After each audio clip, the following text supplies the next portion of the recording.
Okay, thanks for joining us. This is a 2025 revival of this style of talk. So previously for the NAA in 2024, I spoke to particular forms of rational practice. So I just want to step back from that, having developed those in certain pretty loose ways, unstructured ways. Now, I'm not going to go further into any kind of structure for philosophy. Rather, we're going to ask what is philosophy and what are the objects of philosophy, if I can put it that way, if I can say that is how we can refer to what philosophy is doing, that it has objects and they're handled or treated in a particular way, they're explored in a particular way. So let's just jump in and do that. Let's say rather than an object in the physical world, and of course we've got schema that move from physical to more human or less clear fixed objects. So perfect example would be values.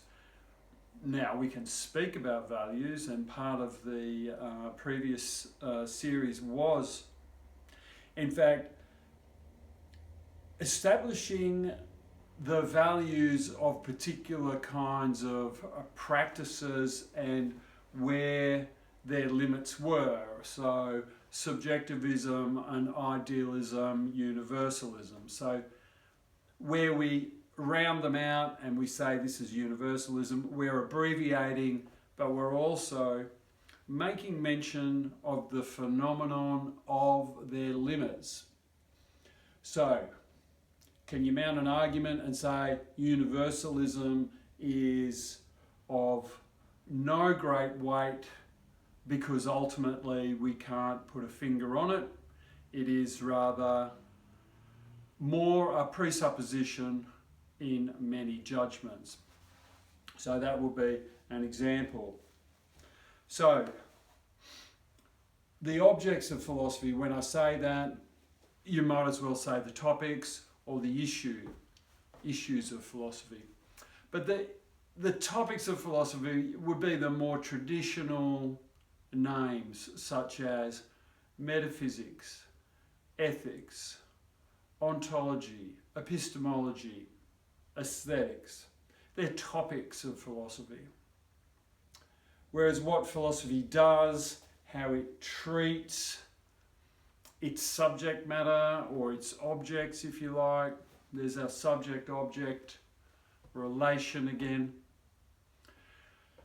That's more about the practical side of philosophy. So perhaps having mentioned intuition, subjectivity more along the lines of the objects of philosophy, what philosophy talks about, perhaps we can add, methodology and rational practice. So there's four to start with: intuition, subjectivity, method and methodology, and rational practice. I can contrast the topics, but then let's not forget there is going to be a connection to metaphysics, ontology, ethics, aesthetics, epistemology. So there's a nice group. We can say we know what philosophy is about. But I think we may as well say what philosophy is not. And it's not an obligation to provide something empirical, that is, something from experience. Of course, the philosopher experiences the world, but whatever empirical elements exist in a philosophy, the tradition itself is not bound to that empiricism. And now we have another philosophy, empiricism itself, which says the primacy shall rest with the physical world, and the physical world broadened to include what a human experiences.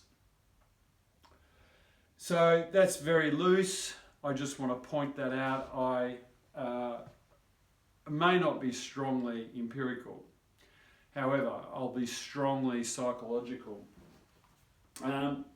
So no obligation. And same for examples too.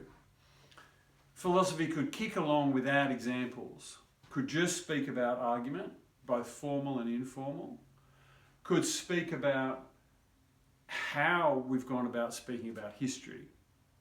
Or to say what's not philosophy, we could speak of negation itself. So what's not, as a form of, I think I've mentioned before, skepticism. So a form of leaving open a space because you've displaced or negated what could be otherwise suggested philosophy consisted of. So let's stick with intuition, rational practice, subjectivity and methodology. So methodology in philosophy. Let's bracket that because even methodology suggests there's a treatment of an object rather than methodology being the philosophy itself. This is important in social science because the rational practice in social science may lean more heavily on philosophy as opposed to hard science. And much of the 19th century and spilling into the 20th century really developed that kind of tension.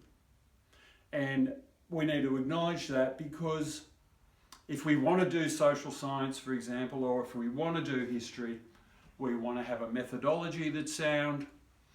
And in the background is going to be the philosophy of that developed from the Enlightenment. We're not getting out of the modern world. We can talk about post-modernity, but modernity is here to stay.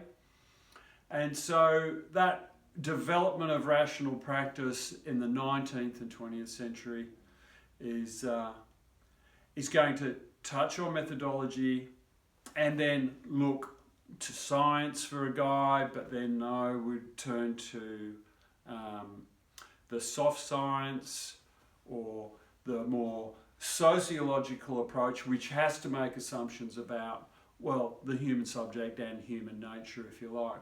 But then in that mix, in the 19th century, of course, you've got this political activity in which the residue, if you like, from Hegelianism is going to manifest for the most part in Marx and social movements, but it's also going to manifest in approaches to social rational practice or social science, if you like. So that rational practice will, whatever it is, wherever it's sort of finds its beginnings, that's going to have a philosophical connection, and we're going to be in that position where we have to ask after methodology. So that's why we're bracketing off methodology, and then we're left with just intuition, rational practice, and subjectivity. Now that's just 4 objects I've taken. I've set aside methodology, and for the remaining 3, we're kind of going to bundle up intuition into rational practice. Intuition is that in the human which decides, can act, but can also defer and reserve judgment. Now, it might do so through rational practice or having heard rational practice, so something it takes action on, and a non-action is an action rather than a negation. Or it's going to receive rational practice.